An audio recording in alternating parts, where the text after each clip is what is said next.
Most women over 60 aren't strength training, and it's costing them their independence. I'm a home care physical therapist, and I see firsthand what leads to older adults ending up in the hospital, then losing their independence, and eventually ending up in a nursing home because they've become so weak and they can't live on their own anymore. And most of this could be prevented with proper strength training done consistently. In this video, I'll break down how women over 60 should be strength training in 2026 safely, effectively, and right from your own home. Let's face it, if you're watching this video, you probably don't have hours and hours every week to work out, and you're probably not obsessed with the gym. So what you have to figure out how to do is find out how to be as efficient as possible with workouts, and I believe that can happen at your own house and you don't even need the gym. So before I get into what exercises you should focus on, let's talk about why strength and being strong as you get older is so important. And it's so underrated, and so many people have no idea until they get weak and they can't do these things. So first, it keeps everyday tasks doable and easy. Things like carrying groceries, getting off the toilet, doing stairs, getting in and out of the car, stepping up on curbs. All of these things become impossible when you become weak. And most people don't even realize that until it happens. And think about trying to go through life where every little thing is a struggle. That's when falls start to happen, and then that's when you start declining, and that's when people get scared to go out and do stuff, and they end up living a life in their recliner. Second, being stronger reduces your fall risk. There's no question about this. 14 million older adults in America fall down every single year. The stats are actually probably even higher than that.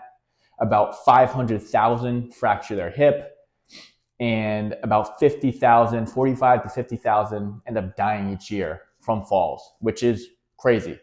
And if you get stronger legs and also work on your reaction time and do some other stuff, your chances of falling go way down. But the easiest thing you can do is start to get stronger. Third, getting stronger, lifting weights, doing resistance training, even with just your own body weight, improves your bone density. So you will be less likely to fracture a hip or break an ankle or break your patella, your knee, if you do happen to fall. And we generally just hear about people fracturing their hips and the downward spiral that creates. But every single week, I see all kinds of bones being broken from falls, from ankles to knees to hips to shoulders to ribs. It really is endless, and no one really talks about it. But if you fall, you are going to be at risk of suffering some kind of bad injury that you don't want to deal with. And if you can get stronger now, build up your bone density, you are less likely to break a bone. Fourth, getting stronger improves your metabolic health. So you're going to be less likely to have to deal with chronic diseases, things like diabetes, if you have more muscle. You can also eat more, which is a great benefit of resistance training and getting stronger. You can eat the same amount as you're eating now, but it's going to have less of an impact and add weight to your body. And lastly, and this is super important as well, getting stronger is going to help you when you inevitably at some point in your life end up in the hospital. It might be after a fall, it might be because you're sick, it might even be something like you got the flu or another illness that puts you in the hospital for 3 to 5 days. Nothing major, but you would be shocked at how weak people get coming out of the hospital after that. So in my day job as a home care physical therapist, I see patients who are just discharged from the hospital. And they all tell me, even if they've been there for a couple of days with something simple like a UTI or some small infection, they cannot believe how weak they've gotten. And the ones that recover the quickest are the ones that hit a big baseline to start with. So you want to get as strong as you can now for all those reasons, but also so that if something happens to you and you're sick and you're in the hospital, you can recover quicker. And I even see this after hip and knee replacements. I see hundreds of hip and knee replacements every year. And the patients who get back to work the quickest, who walk the quickest, who need to rely on canes and walkers the least are the patients that have the strong legs. every single time. Doesn't matter their age. The stronger their legs are, the quicker they can get back to normal everyday activities and ultimately recovering from there. All right, let's clear up a few myths that I hear way too often, and I don't want them to stop you from getting stronger because I see so many patients. I've worked with so many clients as a physical therapist and personal trainer over the last 15 years, and so many of them believe these things before they start working with a professional. So, number one, that you're too old to strength train. And this is just never true. In my current job as a home care physical therapist, I see patients all the time who are over 90 years old and they haven't really done much in the past many years and they end up in the hospital. I work with them for a few weeks, and within a few weeks, I will see a massive difference just from doing a few sets of squats, doing a little bit of their stairs, trying to do some step ups, some very basic things once or twice a week can make a huge difference. So if you're in your 60s or your 70s or your 80s and you actually put 5 to 10 minutes towards this a few times a week, upwards of 20 minutes if you have it, you will change your life and completely change your strength. And you're not even 95, I'm willing to bet. Number two is that you don't need hours in the gym. Just like I talked about, I'm sure you have friends that go to classes for hours, that walk for hours on end, that do all these things for long periods of time. And that's great. If you love working out, you can put as much time into it as you need to. But don't let that stop you from thinking that you can't get a lot done in a small amount of time if you don't love working out, or if you don't want to commit hours and hours and hours to it. I use the example all the time, 30 squats a day or 30 sit to stands, which you can do in your recliner, in your couch, when you're watching TV. It'll take you under a minute and take you 30 seconds once you start getting strong. That's 10,000 squats in a year. And there's no way you're not going to be a completely different person with completely different leg strength if by the time between when you watch this video and a year from now, you do 10,000 squats, which is only under a minute per day. It just adds up. There's no other way to say it. Number three, common myth I hear all the time is thinking that you need weights. People think they have to get to the gym, or I'll start working with someone and they think they have to buy dumbbells or they have to buy a kettlebell off Amazon, and that's just not true. Your body is honestly the best weight that you can have, the best resistance that you can have. And if you want to look at the high end of this, just look at Olympic level gymnasts. A lot of these guys are mostly just doing exercises with their own body weight all the time, just over and over and over and over. And there's unlimited options of exercises that you can do at your home with just your own body weight. And you can keep progressing that as hard as you want to make it, which you probably don't even have to, but there are unlimited options.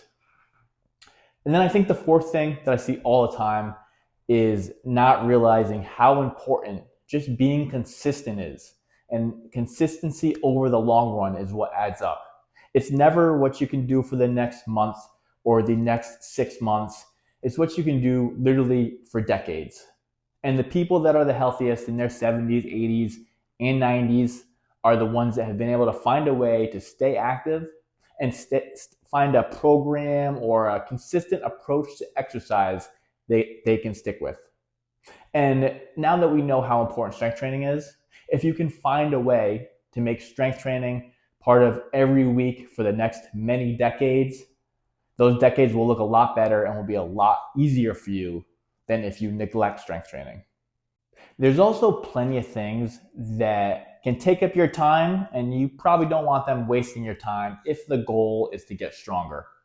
First thing is walking miles and miles and miles and thinking that your step count is somehow making you stronger. Walking is great. People should walk every day. But the big myth is that walking is somehow making strength and balance better. And it's really not. When you're walking, you're not bending your knees enough to strengthen your thighs. That's really all there is to it. And anything you can do for thousands and tens of thousands of reps is not something that's making you stronger. Ideally, we want to be in about a 10 to 20 or 10 to 25 rep range if we're trying to continue to get stronger. Along the same lines is any of these pieces of cardio, bike, elliptical, Stairmaster, rower, they're all great and they all have their place, but they're not something that's making your legs stronger. There's just not enough resistance to it, and anything that you can do for that many reps isn't considered strength training. So before you think that increasing the level on your bike or your level on your elliptical is going to be the key to getting you stronger and giving you results next year and for years to come, just realize that if you can still do it for reps and reps and reps and reps, it's not enough. Now, if there was some bike that you could do for, spinning around for 10 times, and that would be all out max effort and then you're done, that could work. But when people think of biking at a higher level, they're still thinking of a spin class that they can do for upwards of 2 minutes, 4 minutes, 10 minutes. And that's just not really strength training. It's not in the rep ranges that are making anyone stronger. So think about it this way. Cardio keeps you alive, good for your heart. Strength training keeps you independent, lets you keep doing all the things during your day that you need to do, and really it's what's going to help you avoid falls, which is the decline of so many older adults and women in particular after they fall and fracture a hip due to osteoporosis. Also, make sure you don't fall for whatever the latest workout trend is. If it's fun and it keeps you going for a little bit of time, that's great. But if it's not something that you can do for many years to come in the long run, it's probably not what you want to be putting too much effort into. Things like hot yoga, Zumba, weight vest walks, TRX classes, all these things have their place and they're fine, they're good, they get you moving. They're way better than sitting on the couch, don't get me wrong, but they're probably not optimizing your time. Like if you find a way to focus on the effective exercises and then dose them appropriately. So even if your friends are spending hours in the gym doing these new classes or taking hour and a half walks with the weight vest, that's great. They're burning some calories while they do it, but it's probably not the long-term answer. If you remember nothing else from this video, these are the exercises that you should remember and you should start doing, especially if you're not doing any strength training right now.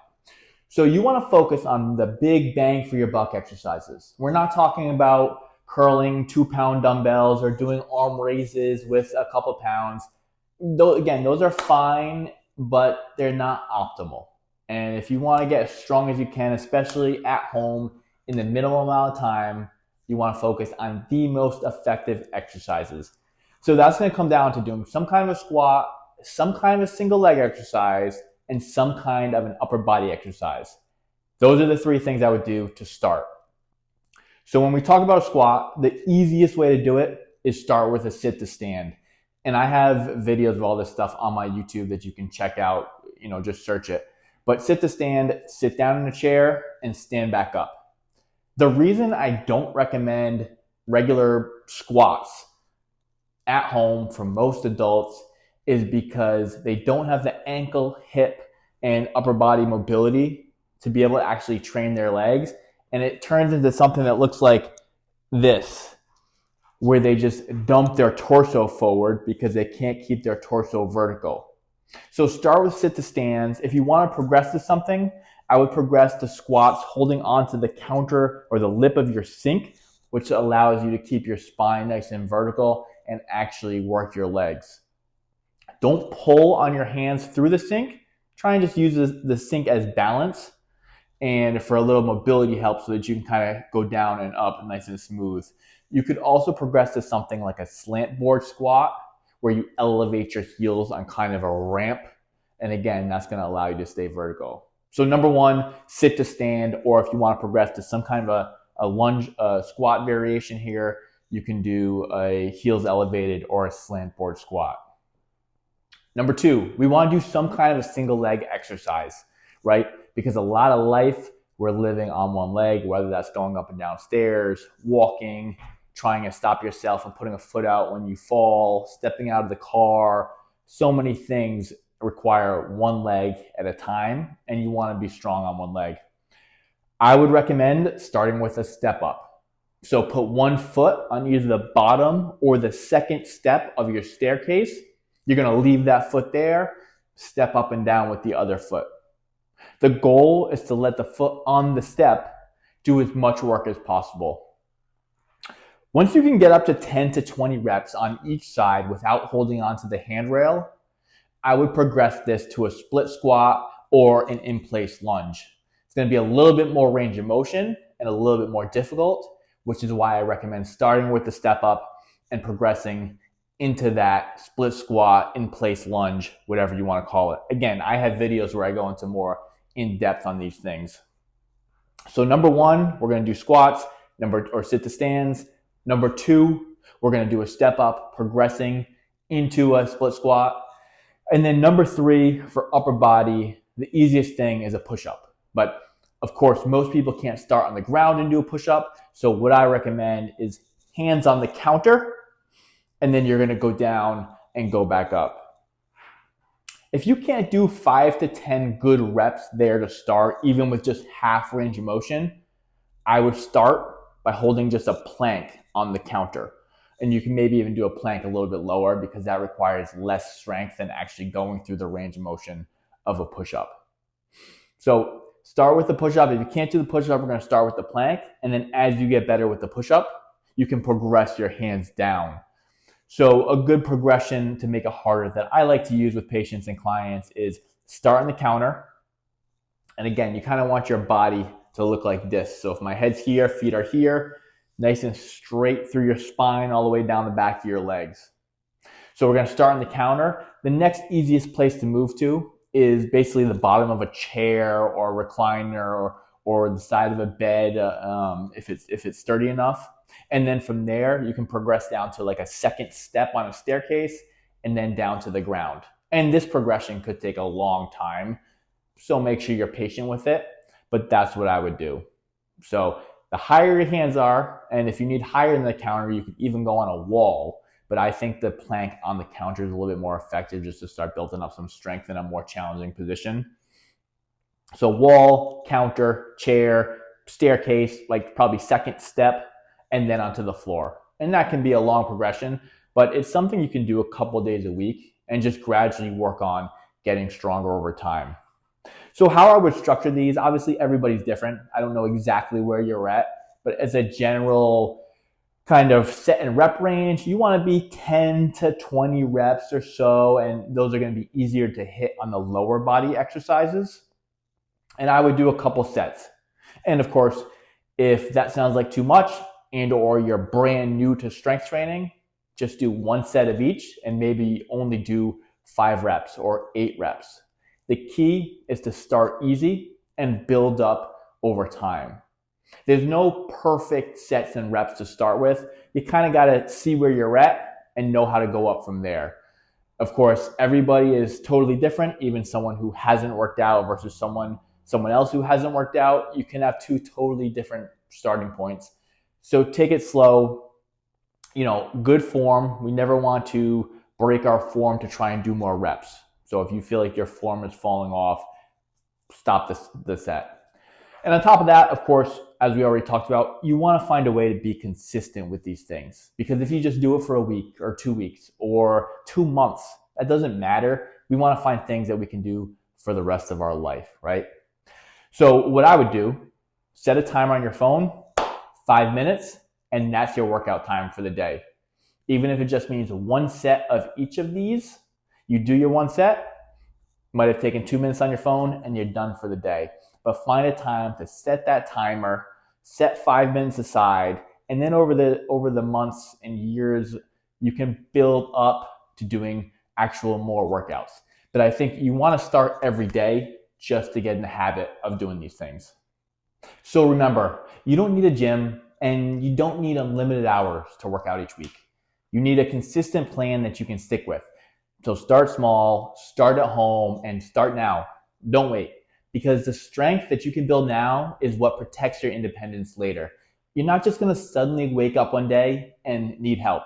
It happens slowly over time because your strength will fade as you're not paying attention, and the weeks, months, and years just go by.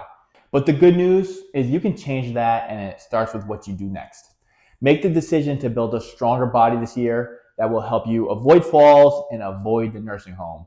So start with these simple exercises, build the habit, and then start progressing from there. And you will change your life if you stick with this for the next year and then the next many decades.